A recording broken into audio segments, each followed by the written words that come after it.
Okay, welcome everybody to Syndrome X, a free webinar presented by Body of Health Chiropractic and Wellness Center. It's the first free webinar in the Awesome Sauce series. You can see the little logo there. It's copyrighted 2012 by Dr. Jason Young, and that's me. Body of Health Chiropractic and Wellness Center is located in Corvallis, Oregon, 985 Northwest 23rd Street. Our phone number is 541-753-1287, and you can get more information about us at yourbodyofhealth.com. You can look for us on Facebook at facebook.com/bodyofhealth or follow us on Twitter at bodyofhealth. Also, we try and keep a blog updated.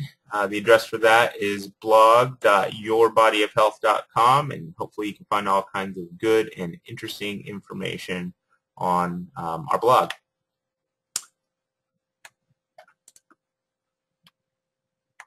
Okay, a little bit about me. I'm Jason Young. I'm a doctor of chiropractic and also a certified strength and conditioning specialist. I'm the owner of Body of Health Chiropractic and Wellness Center. As far as my educational background, I have a Bachelor's of Science in Human Biology.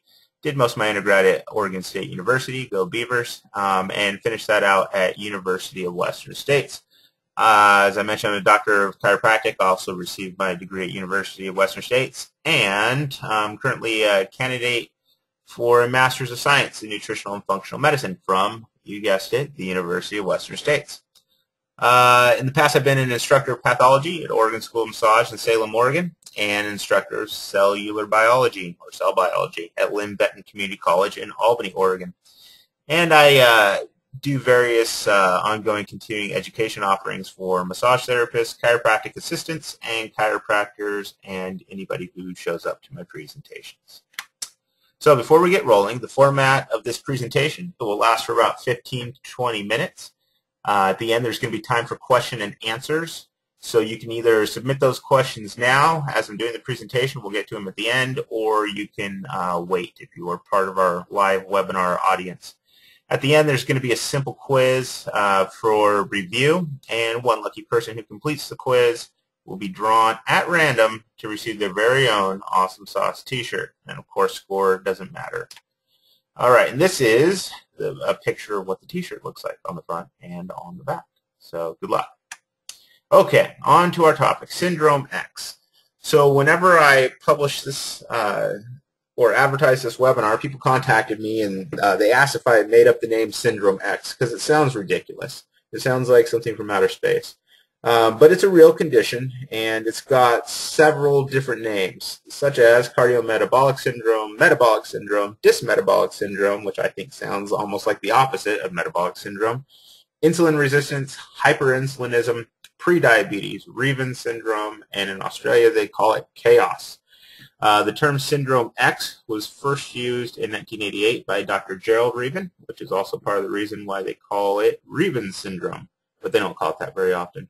For the most part, people call it metabolic syndrome.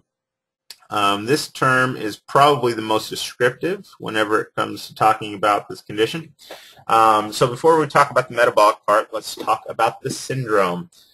First of all, syndrome is a constellation of symptoms. So like you would see a bunch of stars in the sky, and they just kind of sit up there with seemingly no relationship to each other. We can make a constellation out of them by drawing lines one to another, and it gives them some sort of a meaning. So like that looks like the Big Dipper.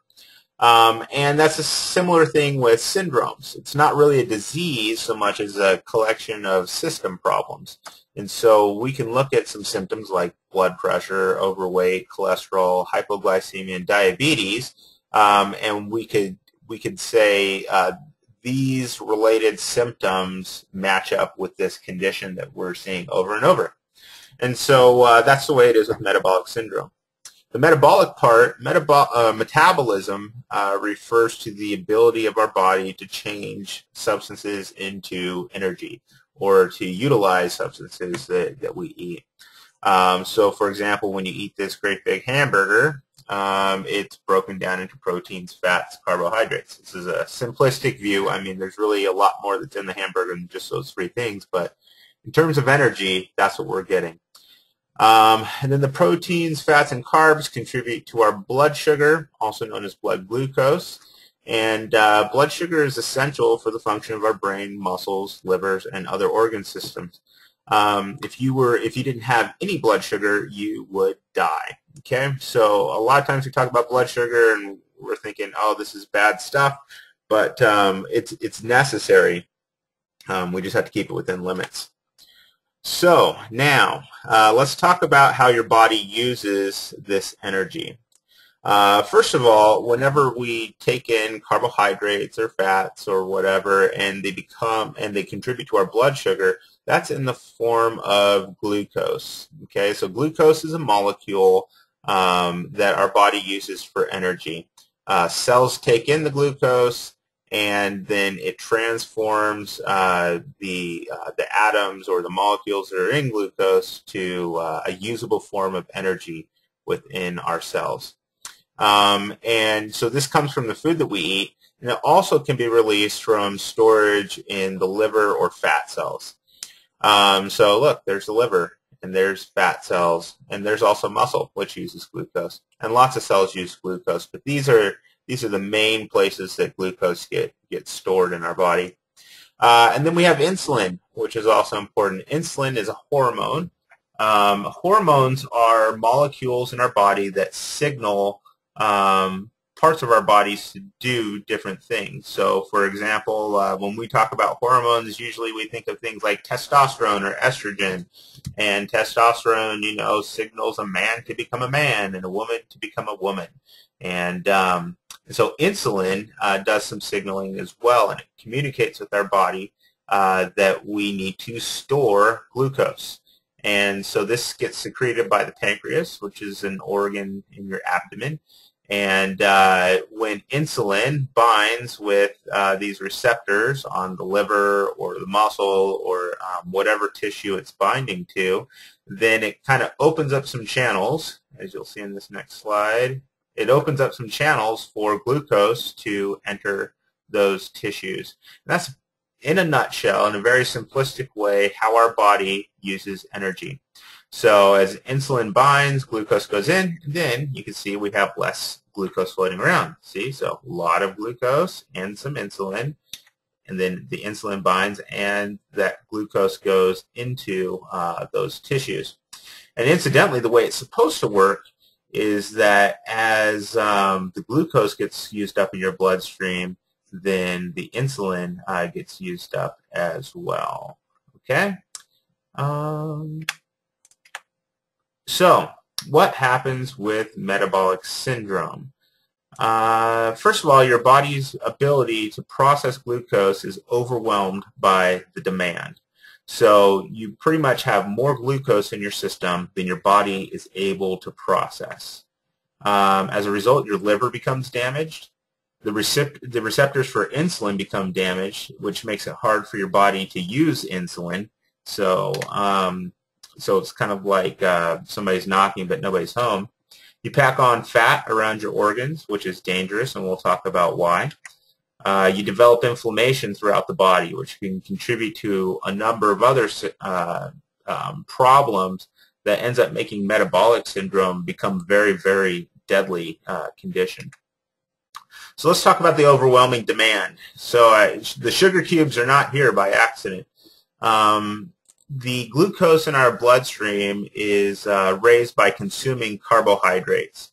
So carbohydrates are a very easily utilized form of energy in our body, and it's the main thing that raises blood sugar.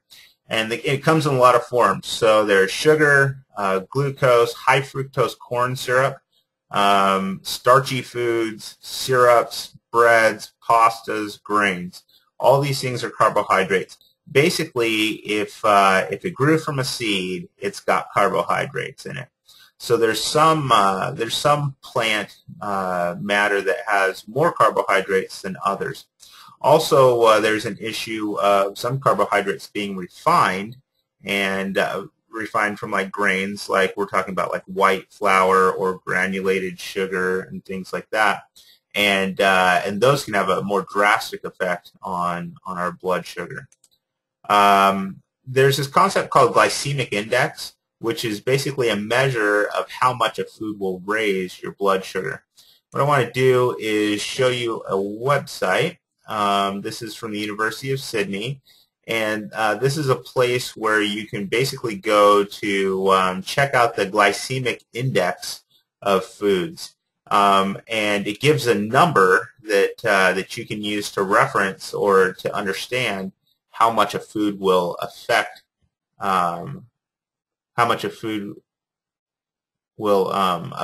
your blood sugar. So excuse me, and this is basically on a scale of 0 to 100. So 100 would be like if you were eating pure glucose, and then a 0 would be something that had no impact at all. So for example, we can choose a food like, let's see if it'll do let's do like a fruit, so an apple.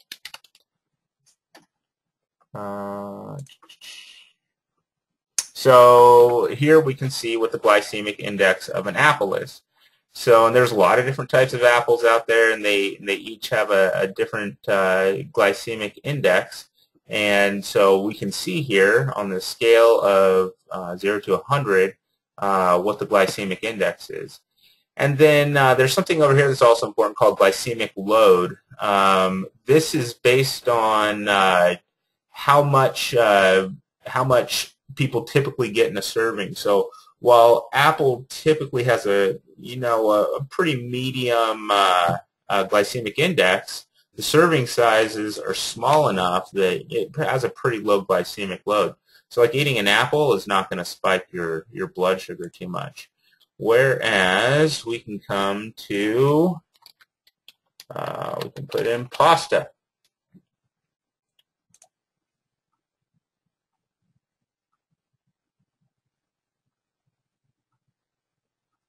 All right, so pasta, for example, will tend to have a higher glycemic index and a high glycemic load.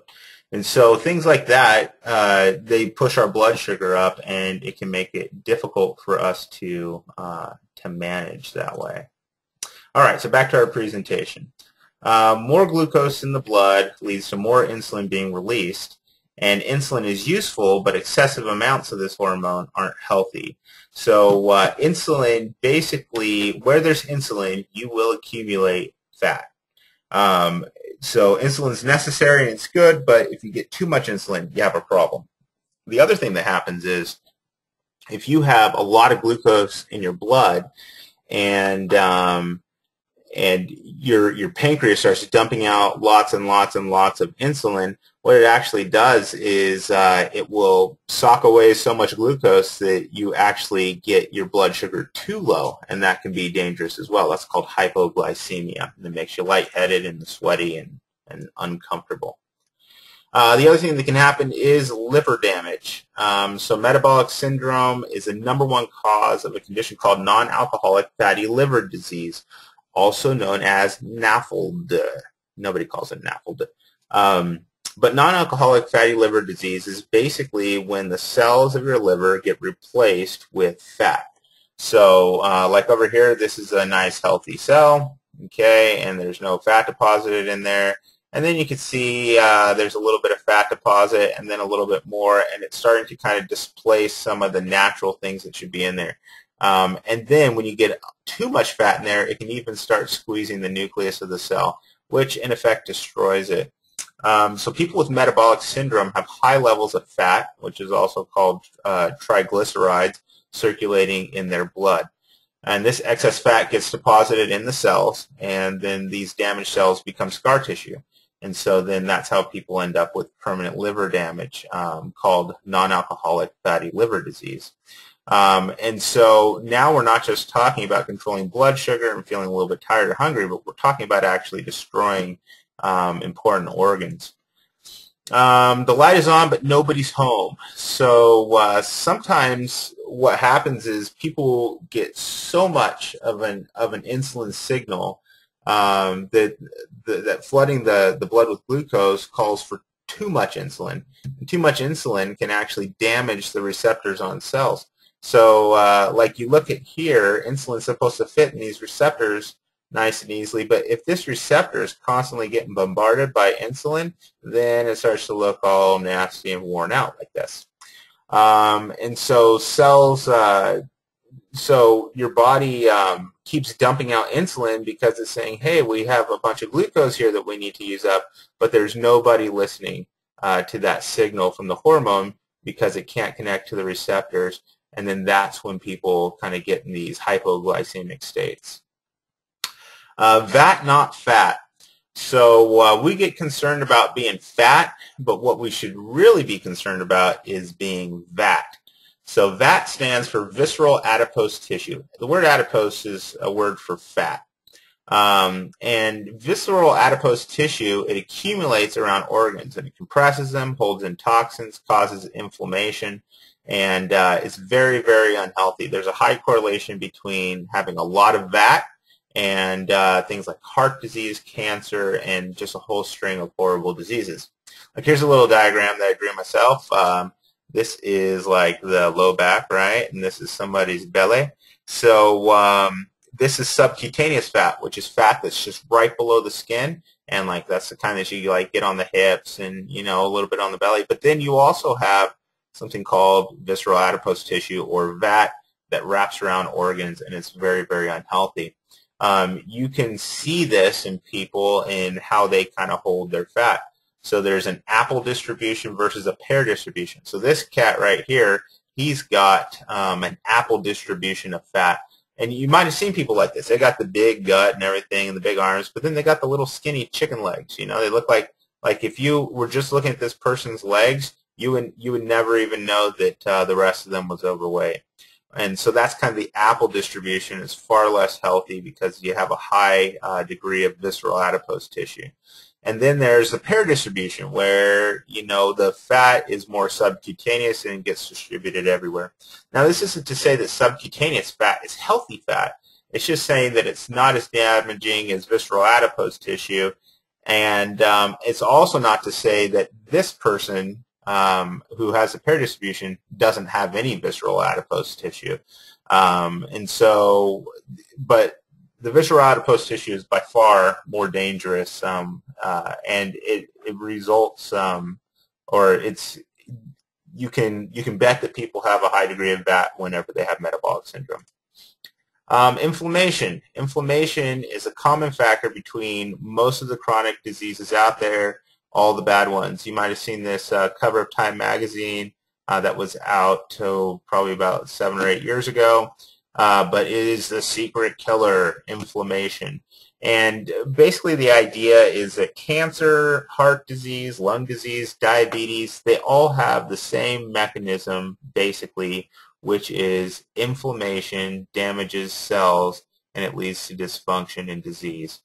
So like autoimmune conditions, that includes things like multiple sclerosis, lupus, rheumatoid arthritis. All these things are inflammatory conditions. So basically all chronic illnesses have inflammation as a factor. And metabolic syndrome is a big contributor to inflammation in your system. So who has metabolic syndrome, or who can get it? Basically anybody can get metabolic syndrome, from adolescents to the elderly. Now for little kids, there's no real good criteria for diagnosing metabolic syndrome, but they do observe in like teenagers and children who are very overweight and have type 2 diabetes, that they also have some of that non-alcoholic fatty liver disease. And so it's definitely becoming a problem for more and more young people, which is super unfortunate because it's 100% preventable. And then the elderly, it's estimated that 45% of people over the age of 60 have it. And so that's a pretty shocking number, and actually they're predicting that that's going to increase to up over 50%. So how is it diagnosed, or how would you know if you have metabolic syndrome? You have to meet at least 3 of the following criteria. And there's different sets of criteria out here, but this is kind of what they have in common. So first of all, waist circumference. Now, when I'm talking about waist, I'm not talking about like down here the what's your pant size or what's your belt size. We're talking about the top of your hips to your belly button. What's your waist circumference? So more than 40 inches in men and more than 35 inches in women. Now, I should say that some of these data vary between people of different ethnicities. Like, for example, it's smaller in Mexicans. The waist circumference is smaller in terms of the cutoff for when you would diagnose them with metabolic syndrome. And another way to look at it is the hip-to-waist ratio. So you measure your waist, and then you measure down around the hips where the belt line is. And if that number is greater than 0.9 in men and 0.85 in women, then you meet that criteria. If you have a body mass index of over 30, which is overweight, then you meet that criteria. If you have high blood pressure, or maybe you're controlling your blood pressure with medication, you meet one of those criteria. If you have low HDLs, which is the good cholesterol, then you meet that criteria. High fat content in the blood, so measuring triglycerides. If you have high triglycerides, which you would find that out by doing a blood test with your doctor, then you meet that criteria. If you have high blood sugar, which is also subject to another blood test, then you meet that criteria. And if you're diabetic, then you automatically have metabolic syndrome. Okay? So there's good news. We do have a cure for metabolic syndrome. And so here's a cure. First objective is to reach a healthy body composition, which is not the same as just reaching a healthy weight. There's plenty of people, like I mentioned before. Let's see if I can get to that slide.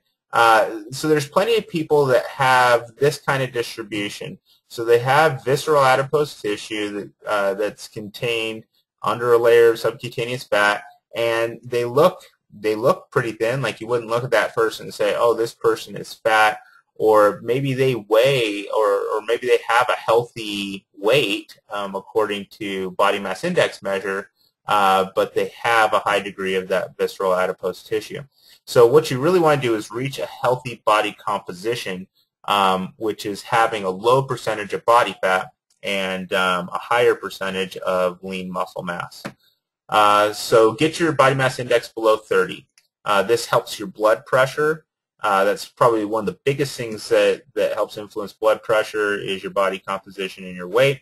It reduces VAT. So if your body composition is right, you have less of that fat around your organs. And it helps also fix that waist circumference and also the waist to hip ratio. So, of course, this is easier said than done if you look around. And so here is probably the fast track, the most effective way to avoid metabolic syndrome and also to get to a healthy body composition. You got to ditch the carbs. And so this includes grains, especially refined grains. These should be extremely limited. And that even means whole grains. You know, we talk about, whole grains are heart healthy and things like that. And they are, but we still really overdo it. And so grains, like I personally avoid grains. But everybody should limit their consumption of grains because at the end of the day, whether it's refined or it's whole, when your body breaks it down, it becomes glucose, and so it raises your blood sugar. Avoid sweeteners, natural and artificial. So Diet Coke, for example, even though it's not raising your blood sugar because there's no calories in it, whenever that sweetener hits your brain, it sends a signal to the rest of your body, and especially to your pancreas, that we're going to be getting some sugar, and so let's dump some insulin.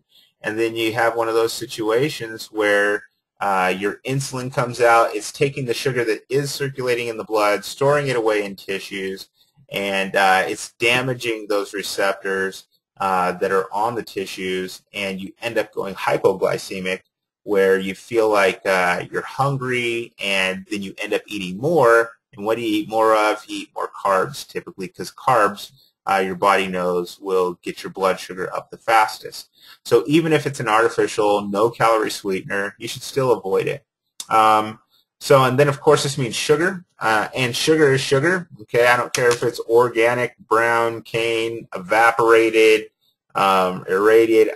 There's all kinds of sugars out there. It doesn't matter. Avoid them. Sugar also in high amounts suppresses your immune system too. So high fructose corn syrup, which is very, very prevalent in our food supply. It's in ketchup. It's in soda.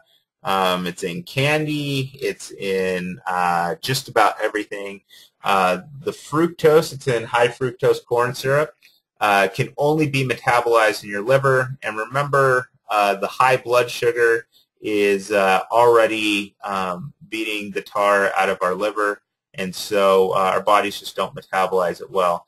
You can look at curves of high fructose corn syrup and its prevalence in the market, and it almost exactly matches the rate of increasing obesity in America, but that's a topic for a different webinar. Syrups like maple syrup, corn syrup, cane juice, all those types of things, all those types of sweeteners, you just want to avoid them. And stop eating out of packages. Shop on the outside of the grocery store. You can hit the meat section, hit the seafood section, hit the produce, but stay away from the box cereals and wheat thins and ho-hos and ding-dongs and things like that. And that cures metabolic syndrome. The other part of the cure is exercise. When you exercise, it increases insulin receptors in the muscle. Like when you exercise, your body wants more glucose, so it puts up more of these receptors, healthy receptors, so that it can get more glucose into the cell. And so that's a good way to control your blood sugar. Also, it balances your hormones, improves your blood pressure, and there's countless other benefits, both psychological and physical, that help you out. So to recap, the whole big picture, looking back in our rearview mirror here, metabolic syndrome is when your body's response to insulin is basically broken because of too much glucose. In a nutshell, that's what it is. You get fat around your middle, you get high blood pressure, you get low energy and chronic disease. And the cure is to limit your carbs and move that body. Okay, so that is the end of this webinar. We'll go ahead and open it up for some questions if anybody has any.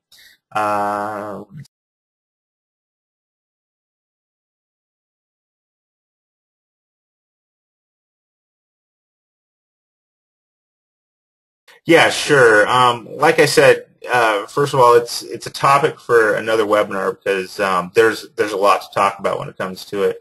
But to go a little more in depth, it's not that the liver can't metabolize it. It's just that that's the only place in your body where you can utilize fructose. And so, like even when you eat fruit, fructose is the type of sweetener that's in fruit. And that's fine to get some of it, but if it's the main sweetener that you're using, it pretty quickly overwhelms your liver and causes some long-term damage.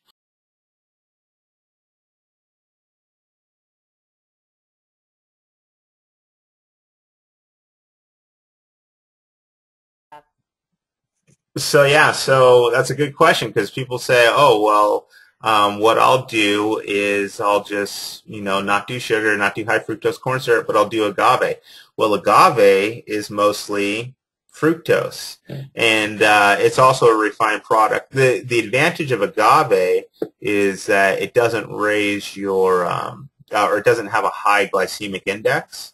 And so people who are looking to control blood sugar and reduce some calories, agave still has calories, people who are looking to do that so that you don't raise your blood sugar as much, but you still put the same type of load on your liver. So I tell people even to limit the amount of agave that you use just because it's got a lot of those same qualities as high fructose corn syrup because of the high fructose content.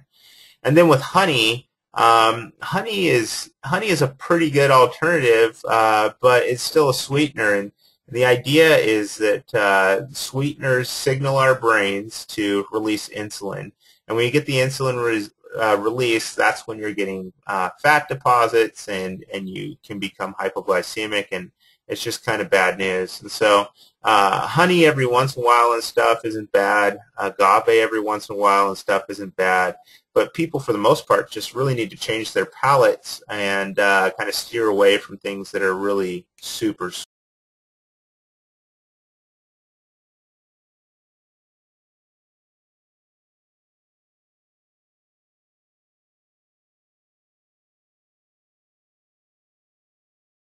Yes and no. I mean, it depends upon what you're looking for. So first of all, like aspartame is a very, very popular artificial sweetener.